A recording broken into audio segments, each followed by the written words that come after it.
Break के बाद आपका स्वागत है। माउंट आबू में बीजेपी का मंथन हुआ। बीजेपी के माउंट आबू में मंथन को लेकर अपडेट यह है कि एक दिवसीय बीजेपी के प्रशिक्षण का समापन हो गया।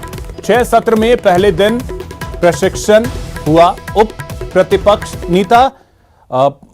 उपनेता प्रतिपक्ष राजेंद्र राठौड़, गुलाबचंद कटारिया ने प्रशिक्षण दिया। प्रशिक्षण शिविर में 250 कार्यकर्ताओं ने प्रशिक्षण लिया। विधानसभा चुनाव को लेकर पार्टी नेताओं को रीति नीति से अवगत करवाया गया।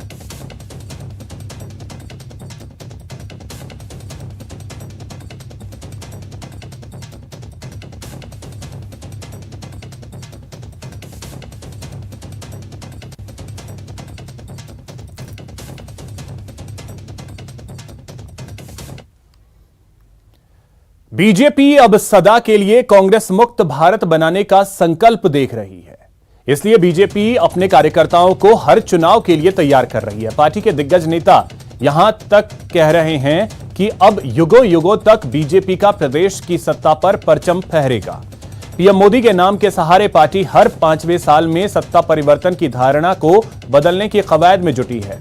माउंट आबू से ट्रेनिंग लेकर नेता अजय बीजेपी बनाने का संकल्प लेकर निकलेंगे, जिनमें बेहतर बूथ मैनेजमेंट, वोटर कनेक्टिविटी, पन्ना प्रमुख अभियान और विस्तारकों की भूमिका और मजबूत दिखाई देगी।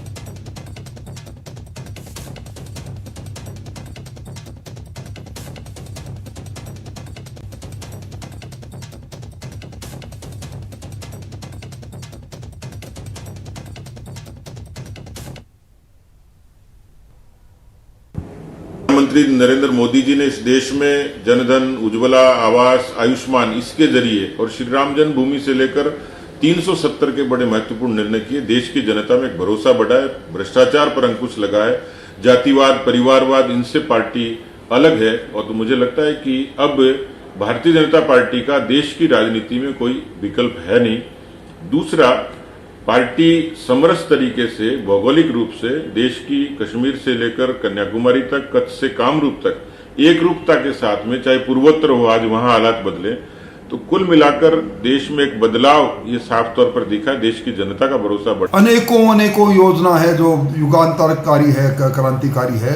उनके भरोसे निश्चित तौर पर ये लगता है कि अब भारतीय जनता पार्टी स्थायी तौर पर वर्षों तक, लंबे दशकों तक राज करेगी। को पसंद कर रहा है। अब आप लोग घास खा के भी जेल जाने वाले के साथ रहते हो, आप कोई यूरिया खा करके जेल जाते हो, कोई जो है ना आपने टेलीफोन के तार खा गए तो वो उसके कारण से जेल गया, और कोई जो है ना आपने देखा होगा कि मकान ही खा गया। महाराष्ट्र का मुख्यमंत्री आपका चौहान साहब, ऐसी पार्टी के कारण से जनता ने आपको ठोकर मारी है।